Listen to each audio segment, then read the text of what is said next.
اسم معرف بے الف و لام کو سمجھنے کی سب سے بہترین مثال جو ہے وہ انگلش کے حوالے سے دی جائے تو ہے کہ جس طرح ہم لوگ کہیں کہ کتاب، تو انگلش میں اس کے لیے ہم آرٹیکل یوز کرتے ہیں تو ہم لوگ کہیں گے اے بک.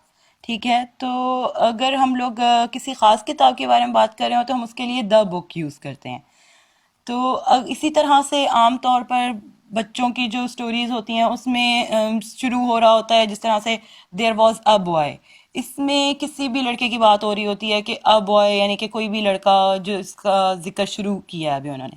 لیکن جب اسی لڑکے کے بارے میں آگے وضاحت دے رہے ہوتے ہیں، اس کے رہنے کے بارے میں یا جو بھی اس کے بارے میں بتایا جا رہا تھا، تو اس کی طرف کہا جاتا ہے دا بوائے. ٹھیک ہے، تو یعنی کہ بوائے جو لفظ تھا وہی پہلے عام تھا اور پھر وہی جو ہے وہ خاص بن گیا. فرق کیا آیا؟ جو آرٹیکل اس کے لیے یا پھر دا یوز کیا اس سے. اسی طرح سے اس میں عربی میں بھی ہم لوگوں نے دیکھا کہ اگر تنوین ہے تو وہ جو ہے لفظ نکرہ ہے، اور اگر اس کے ساتھ ہم الف لام لگا رہے ہیں تو پھر وہ جو ہے معرفہ بن جائے گا اور اس سے مراد کوئی خاص شخص یا خاص چیز ہوگی. انگلش کی یہ چھوٹی مثالیں جو ہیں میں اس لیے دے دیتی ہوں کہ عام طور پر کمپیریزن میں سمجھنا آسان ہو جاتا ہے، اور مجھے امید ہے کہ آپ سب کو اس حوالے سے سمجھ آ جاتی ہوگی، لیکن اگر کسی کو مشکل ہو رہی ہو تو وہ بتا دیا کریں. اس کے بعد اسم معرفہ کی اگلی قسم ہے اسم منادہ. منادہ وہ اسم ہوتا ہے جس کو پکارا جائے، یعنی ایک حرف ندا عربی میں استعمال ہوتا ہے یا. جب اس سے کسی اسم کو پکارنے کے لیے استعمال کیا جائے، کسی نکرہ اسم کو بلانے کے لیے استعمال کیا جائے، تو وہ اسم جو ہے اسم منادہ کہلاتا ہے. ولدن ایک نکرہ اسم ہے. ٹھیک ہے، اگر اس کو ہم اس لڑکے کو کسی لڑکے کو ہم بلانے کے لیے استعمال کریں، ہم اسے کہیں گے یا ولدو، یعنی کہ ہم اسے بلائیں اے لڑکے. تو وہ کیونکہ ہم اسے خاص اس لڑکے کو بلا رہے ہیں تو وہ جو ہے معرفہ بن جائے گا.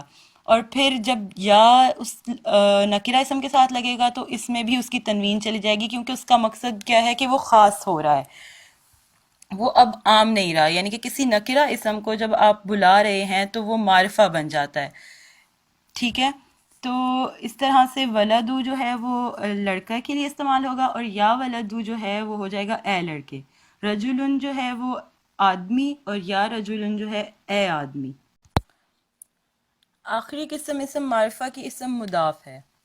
اسم مضاف ایسا اسم ہوتا ہے، ایسا نکرہ اسم ہوتا ہے جس کو کہ جب کسی معرفہ اسم سے نسبت دی جائے تو وہ معرفہ کی سے تعلق جڑنے کی وجہ سے جو ہے وہ معرفہ بن جاتا ہے. یعنی کہ وہ خود نکرہ ہوتا ہے لیکن معرفہ اس کے ساتھ اس کا تعلق جوڑ رہے ہوتے ہیں، اس لیے وہ جو ہے معرفہ بن جاتا ہے. جس طرح سے کتاب نکرہ ہے، لیکن ہم اگر کہیں زید کی کتاب تو یہاں پہ اب کتاب ایک خاص کتاب بن گئی ہے، یعنی کہ اس زید کی کتاب کی ہی بات ہو رہی ہے، اس کے علاوہ کسی کتاب کی بات نہیں ہو رہی. تو اس وقت یہ جو ہے کتاب معرفہ بن جائے گا جبکہ یہ نکرہ تھا. اور جس طرح سے میں نے آپ کو پہلے بتایا تھا کہ اگر ہم کہیں اس کی کتاب تو کتابہ تو یہ بھی معرفہ بن جائے گا، کیونکہ ضمیر اس میں استعمال ہوئی اور ضمیر بھی معرفہ ہوتا ہے، معرفہ ہوتی ہے، تو اس لیے جو ہے وہ بھی معرفہ اس وقت بھی جو ہے کتاب معرفہ بن جائے گا. یا پھر اگر ہم اس کو اسم علم سے جیسے نسبت دی ہے تو بھی معرفہ بنے گا، اسم ضمیر سے نسبت دیں تو بھی معرفہ بنے گا، جو معرفہ ہیں اسم اشارہ اس سے بھی نسبت دیں تو بھی معرفہ بن جائے گا. ٹھیک ہے، یہ جو ہے اسم کی قسم یہ انشاءاللہ ہم نے آگے ڈیٹیل میں پڑھنی ہے، تو اس لیے اب بھی اس کا اتنا صحیح بس ذہن میں رکھ لیں کہ جب کسی نکرہ اسم کو معرفہ سے نسبت دیں تو پھر وہ بھی معرفہ بن جاتا ہے. اور اس کے علاوہ یہ کہ جس طرح سے جب ہم لوگوں نے جنس پڑھا تھا تو ہم نے دیکھا تھا کہ کسی لفظ کو اگر یہ دیکھنا ہے کہ وہ مذکر ہے یا مؤنث کن مراحل سے گزار کے دیکھا جاتا ہے. جیسے پہلے مذکر حقیقی مؤنث حقیقی نہیں ہے تو پھر مؤنث قیاسی میں آئیں گے، پھر اس کے بعد مؤنث اور مذکر سمائی کی دیکھیں گے، کیونکہ جن جن کی علامات ہیں وہ سب دیکھتے جائیں گے. نہیں ہیں تو پھر ہمیں آخر میں آ کے وہ مذکر قیاسی سے پھر ہم لوگ اس کا تعلق جوڑ دیں گے. ٹھیک ہے، اسی طرح سے جب کوئی اسم کو اگر ہم معرفہ اور نکرہ کے لحاظ سے دیکھنا ہو تو ہم لوگ اس اسم کو معرفہ کی ہی اقسام سے گزارتے جائیں گے. تو پھر ہم لوگ اس کے بعد اگر وہ کسی سے بھی تعلق نہیں رکھتا ہوگا تو پھر ہم لوگ کہیں گے کہ یہ نکرہ ہے. اب کیا ہے کہ جس طرح سے اگر لفظ ہو آپ کے پاس بنتن، ٹھیک ہے، اب آپ اس کو دیکھیں کہ یہ معرفہ ہے یا نکرہ. اگر آپ اس کو کہیں تنوین دیکھتے ہی کہ یہ نکرہ ہے، تو یہ بے شک یہ بنت نکرہ ہے، لیکن ہر لفظ کے بارے میں آپ تنوین دیکھ کے یہ نہیں کہہ سکتے، کیونکہ محمد جس طرح سے ہے یہ اسم علم ہے لیکن اس پہ تنوین آ رہی ہے. اس طرح سے کچھ الفاظ ایسے ہوتے ہیں کہ پھر ان پہ تنوین ہوتی ہے اور وہ اسم معرفہ ہوتے ہیں، لیکن اور کچھ الفاظ ایسے ہوتے ہیں کہ ان پہ تنوین نہیں ہوتی لیکن وہ معرفہ نہیں نکرہ ہوتے ہیں. جس طرح سے ولدن ہے آپ کے پاس، آپ کہیں گے کہ یہ نکرہ ہے، ایک لڑکا، ٹھیک ہے. اور اولادن آ جائے، یہ بھی کچھ لڑکے، تو یہ بھی نکرہ ہے، ٹھیک ہے. لیکن اگر آپ کو ہم کہیں کہ ولدن سے آپ تثنیہ بنائیں، آپ بنائیں گے ولدانی، تو ولدانی جو ہے وہ اب کیا اس پہ تنوین نہیں آ رہی تو وہ معرفہ ہو جائے گا؟ ایسا نہیں ہوگا، کیونکہ جو تثنیہ ہے، تثنیہ کے آخر میں آنی آتا ہے، یا پھر ایک اور تثنیہ دوسری طرح سے استعمال ہوتا ہے، وہ آئے گا ولدینی، یعنی کہ اس میں یا نون، یا اور نون مکسور آخر میں آتا ہے.